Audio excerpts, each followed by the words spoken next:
Taro, good dawning, good rise. Welcome to the day for all of you who are just getting up, and for those of you who are getting prepared to take your journey today. I trust that you rested well. I trust that you traveled well, and today you've been excited about applying your new learnings, excited about putting the world in a chokehold if it needs to be, or setting your world free and taking on new ideologies. So in this segment, and again, this is Chief Yuya for those of you tuning in who have never tuned in before, and just giving your dawning devotional from the shrine, sorta. But as you know, it's still all wisdom from the shrine, even though I'm not inside of my physical shrine. But I actually consider myself to be the shrine, to be honest with you. And the world is the altar. So the entire planet presents opportunities to alter the consciousness or to alter the altitude.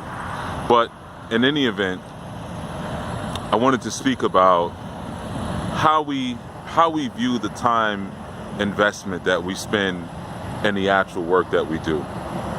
And what I'm referring to is the things that we learn in terms of like adult passage and the basics of being, I'm speaking to my Anu people, but I'm also speaking to my Orisha people as well. But the basics that we put in to being the adults that we're striving to be. You know, a lot of times through the effects of modernization, we perceive the time that we should allot to our actual growth and learning. We perceive it much differently. And what I mean by that is, you know, there was a time when one would go to learn and it would be celebrated. You know, traveling to go to school or traveling to work was always something in indigenous culture that was revered, something that was celebrated. You know, it wasn't looked down on, excuse me, let me fix something here, but looked down on because a person had to go travel to work or they had to travel to go to school. In fact, it was a great thing to be able to do, right? So, unfortunately, through so many misunderstandings of how culture is learned and culture is presented, and one can indoctrinate themselves with certain learnings. You know, there's now kind of an idea that when one is going to learn, it should happen, or learn their culture or learn their indigenous understandings, it should happen in between what the world is desiring of them. You know, so for instance, I see so many people who contact me for initiations, or they want to take personal classes with me, and I speak to them and I say, well, listen, why don't you come to the continent with me? Why don't you come to the shrine and spend some time with me? You know, if you really want to learn this the right way, go through the path properly. You know, sometimes I share with people that, you know, when I was in my early learning, because I'm still learning, but some of my early learning experiences, that I actually took an extended amount of time to live in the places, you know, to where the ideas were deriving what it is that I wanted to learn. You know, so if I wanted to learn something about a Yoruba system, I went there and stayed there. You know, and it goes throughout, you know, all the different systems that I learned, so we don't need to go through that. But what I'm saying is that a lot of times I get people who are like, listen, well, winter break is coming up, the children will be out of school, so I have 14 days or 10 days to come learn with you. Or they're trying to learn, you know, or trying to go through a rite of passage experience over spring break. And, you know, their intentions may be, you know, they be well intended, you know, so I'm not saying that the idea of that is inherently disrespectful or anything like that, but it certainly is utterly ineffective. You know, so a lot of times through modernization, we see our education, or we see the work that we do as being paramount to our existence, and our cultural understandings and our spiritual understandings as having to now be ancillary to that, and really having to be subject to that. So when you're seeking to learn and really carry your culture with you, because like I said, in the same instance, people travel for school, for education, people travel for work, but they take their culture with them. They take their ethnicity with them. But sometimes people do those things. They travel and they lose their culture in the process. They lose their ethnicity in the process.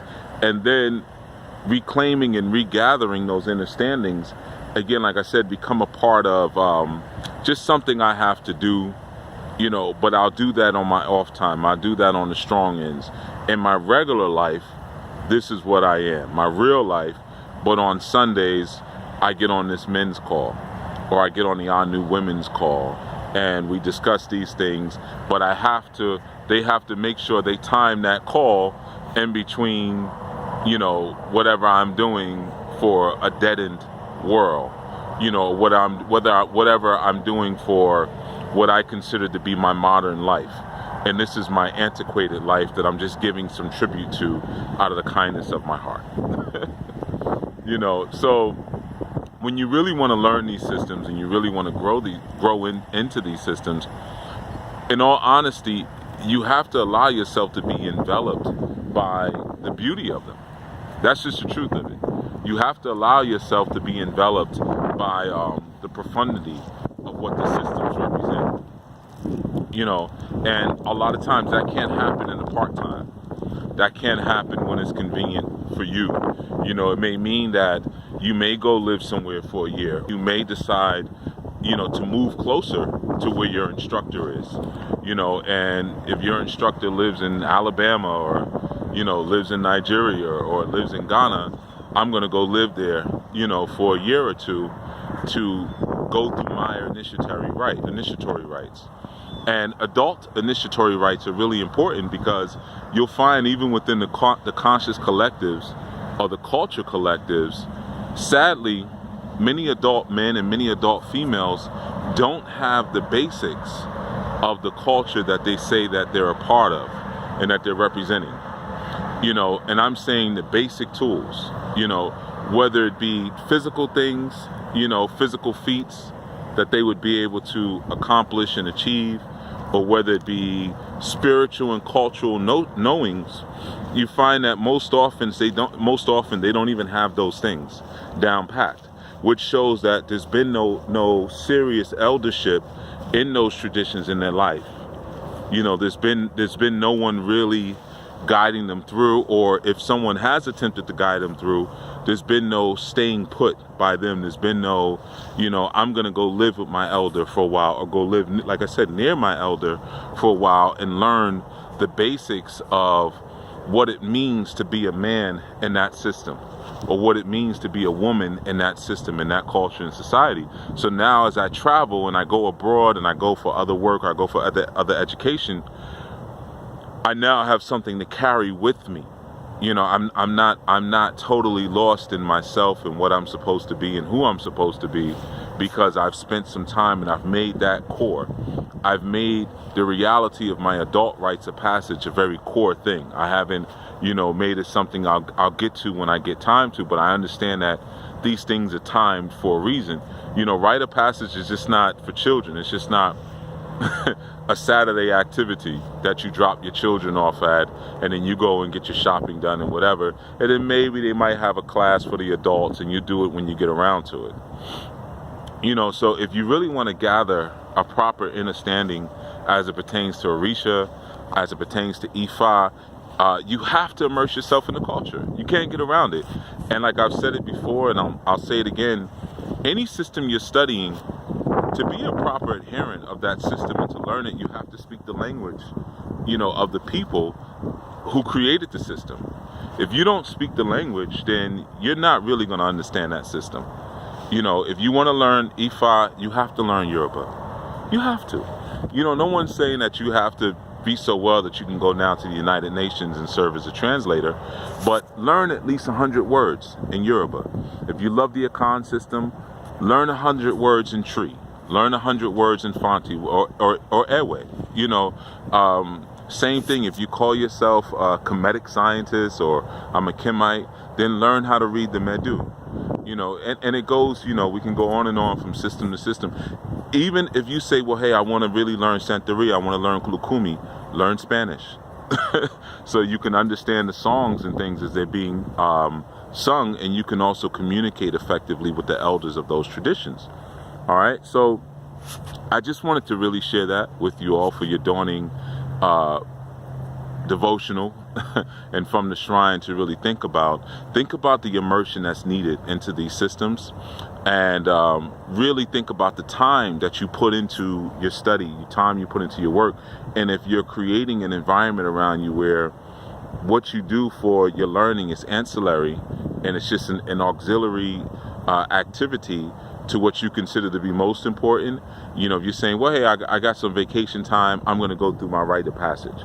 Or if you're willing to say, you know what, I'm going to see if I can get a leave of absence for a year or take a sabbatical from my job, so that, because on the Sabbath, what do? I devote myself to my spirituality. I devote myself to my faith. So I'm going to take a 6-month sabbatical or 1 year sabbatical, and I'm just going to learn, and I'm going to, like I spoke about in the segment Total Submission on the Chief Yuya channel, I'm just going to submit myself to this process of the rite of passage that's necessary and the initiatory process that's necessary for me to really uphold and take this culture with me. If I don't do that, then I don't have it. I don't got it, as you might say. All right, so everyone travel safe, move well today, and I trust that I've given you something that maybe you could reflect on and willfully apply to your life going forward. All right, I'll see you all tomorrow dawning. Peace. Chief Yuya out.